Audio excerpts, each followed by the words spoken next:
નમસ્કાર, વિરાટ સમાચારમાં આપનું સ્વાગત છે। ગુજરાતમાં ભારે વરસાદની આગાહી વચ્ચે ભાવનગરના તળાજા તાલુકાના મોટા કણા ગામની પ્રાથમિક શાળામાં પાણી ઘૂસી આવ્યા છે।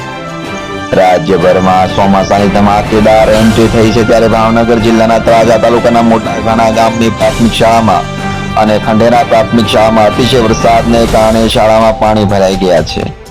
આ ઉપરાંત વિદ્યાર્થી જે ઓરડામાં શિક્ષણ લઈ રહ્યા છે તેમાં પણ પાણી ભરાઈ ગયેલા જોવા મળે છે।